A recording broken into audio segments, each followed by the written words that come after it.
Contemporary organizations operate in environments characterized by rapid change and increasing complexity.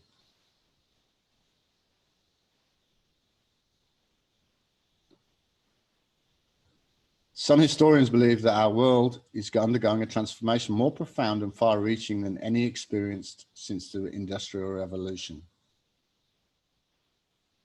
Advancements in technology, think about it, they're creating opportunities for new business models that can dramatically shift the competitive landscape of entire industries. Globalization and shifting geopolitical forces are permanently altering the boundaries of inter-organizational collaboration and competition. The world is becoming more complex. Leadership is becoming more crucial. Leadership is becoming more complex. In addition, we've got all these environmental, ethical, political things going on all around the outside, and all of these need to be taken into consideration. The result is for organizations around the world and across a broad array of domains that they have to adapt their strategy. Organizations need to adapt their strategies, their structures, their practices with the intent of becoming more agile and responsive to these dynamic environments. That goes for leadership, that goes for the leadership within an organization. So just think about leadership development plans and think about the people you work with. Think about plans for them. Think about a plan for your own plan. Think about yourself. Think about what you might gain in your own development over the next few years. And also make sure people are aware. Sorry, I'm just going to divert a little bit here on a little bit of personal advice. I carry out a lot of performance reviews, quarterly reviews, whatever you want to call them, on behalf of organizations, and I consult to them with it. The biggest thing, I was talking to a guy only the other day, I may have shared this last week, about 2 weeks ago, I was talking to a guy I coach in Singapore, very senior guy, regional director of a HR business. I looked after about 10 different countries throughout the region. I said to him, does your boss know what you want to do with your career? And he said, no. Anyway, this guy happens to want to work in the States. His boss is located in the States. But when I said, it was no surprise when I said to him, does your boss know what you want to do?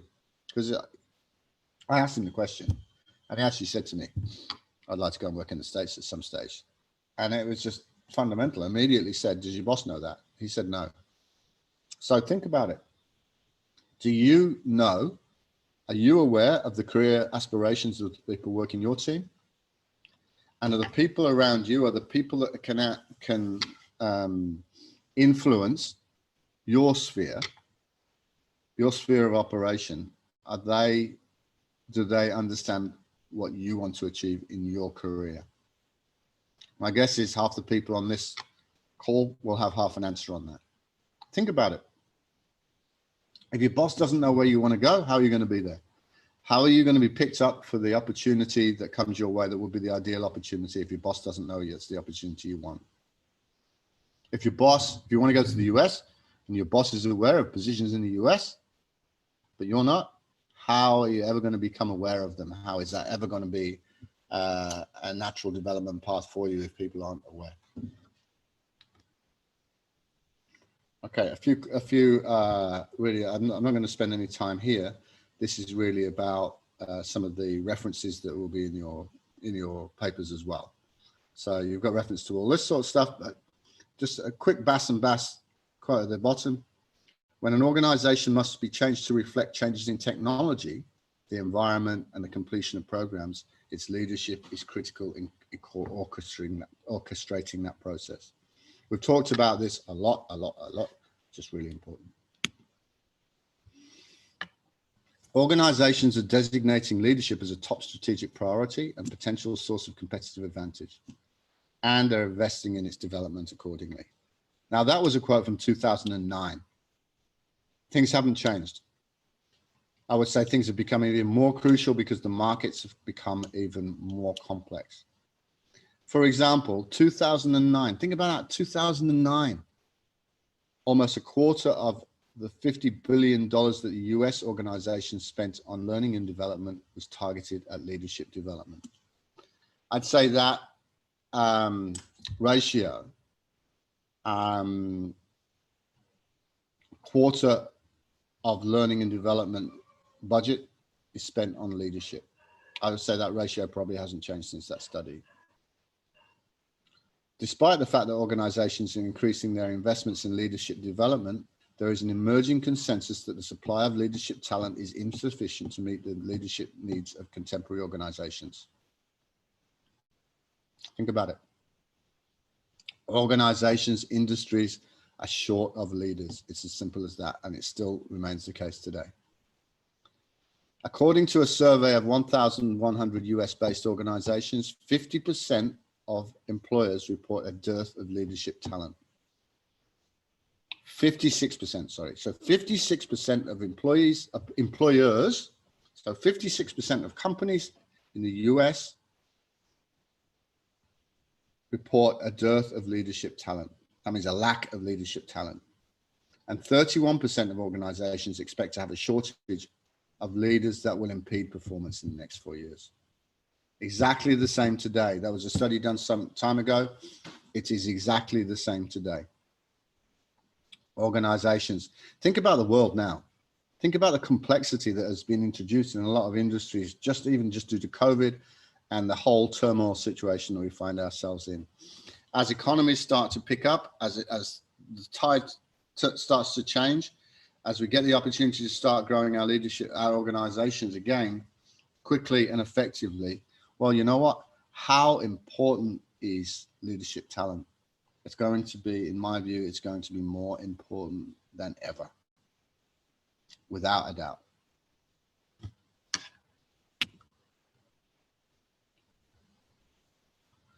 Okay, in the assignment, as we go through, now just bear with me, I just want to get a note here.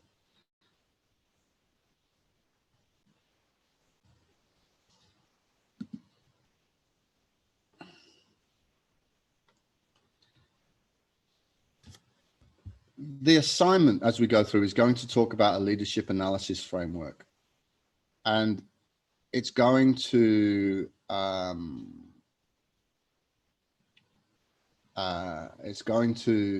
ask you to consider yourself in terms of leadership development frameworks. And really what's that saying? There are a lot of different, Google is your best friend, as you know. And this is going to really ask you to consider yourself in terms of a leadership development framework. This is a model. This is just a simple model I picked up earlier on. And in this paper, we're really talking about, well, you know what? We spoke about this last week.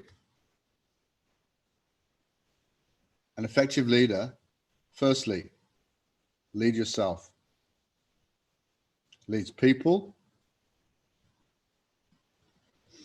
manages employee relationships, and leads the organization. First thing first, understand and lead yourself. Think about yourself in that context. That's what the assignment's going to ask for. Leading people.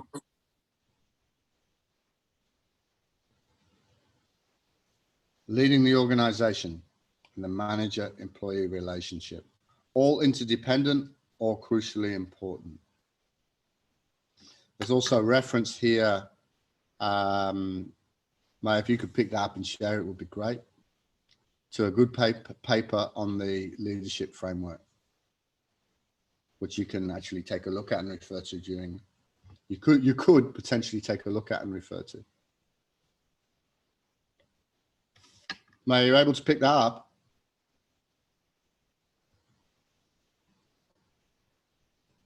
I'm sorry again, please. Sorry, are you able to see the link in the notes there?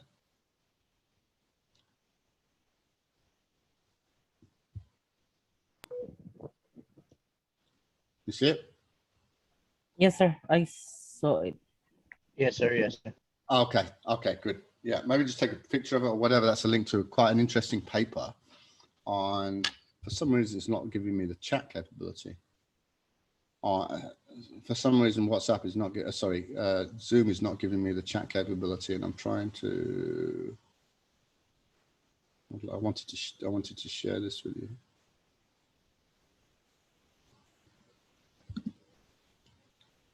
Oh, hang on. I might do it now. Hang on.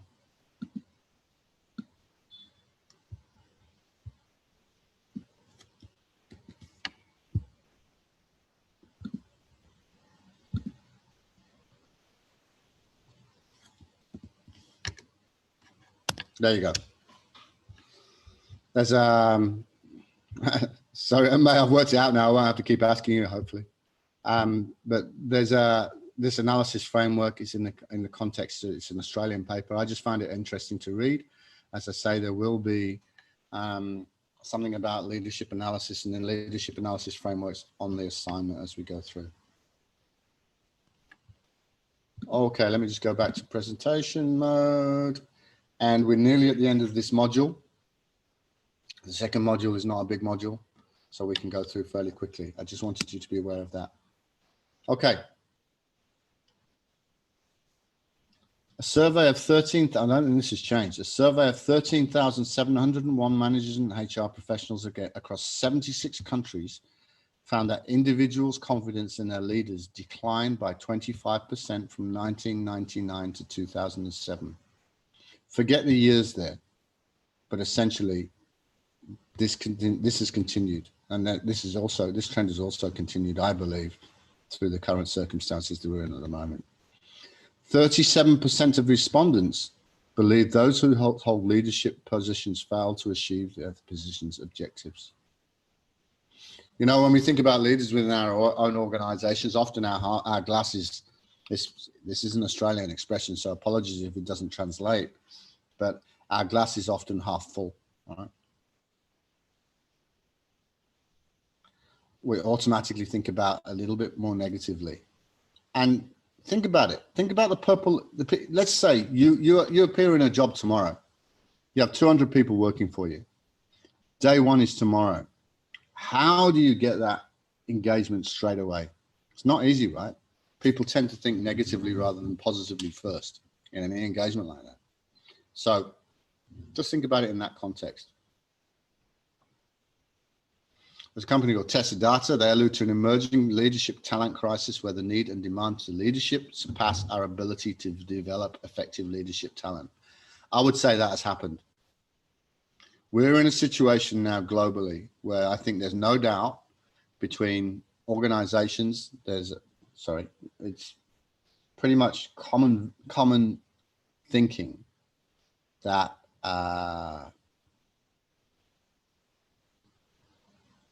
that there is a gap of leadership talent within our industries. This has been realized, this has been confirmed by research. You see at the bottom some of the references there. Take a picture of the slide if you don't have the slide. But also, ironically, this leadership talent crisis, and I would say it is a crisis, it's emerging at the same time the pace of scholarly research on leadership is actually developing a peak. So what that's basically saying is that we are researching the hell out of leadership at the moment. We are trying to do our best to understand leadership and develop leadership. But you know what? In reality, research shows us that leadership development is not keeping up with what we need in our organizations right now and in our countries right now. And if you look at leadership development over the last 20 years, Collins and Holton, Hernes, Bruman, Hughes, McCall's, I think that's one of the publishers. It just goes, all the same message, we do not have enough leaders. Okay, so, and I've got no idea why I've now got I've got no idea why I've now got a red line on the slides, and I apologize for that.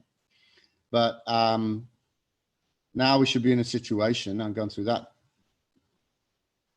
that section, where we can critically evaluate the achievement of outcomes of the plan against the regional objectives. We can evaluate the plan of effective leadership style on strategic ambitions in different organizations. And we can critically review and update the leadership development plan in our own organizations. Don't worry about these right now. We're going to put these together at the end when we discuss the assignment. But just think about the concepts here. Outcomes of the plan, project. How do we evaluate that against original objectives? Evaluate the impact of leadership style on objectives of the business and organizations, critically review and update the leadership plan. Just think about that.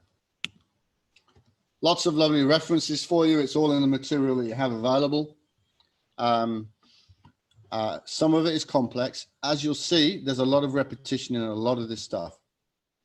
So there seems to be quite a commonality in terms of when we're talking about leadership, when we're talking about project management, when we're talking about what's required, quite a lot of commonality. So you will read some repetition here, but it helps build a picture of modern day thinking, I think.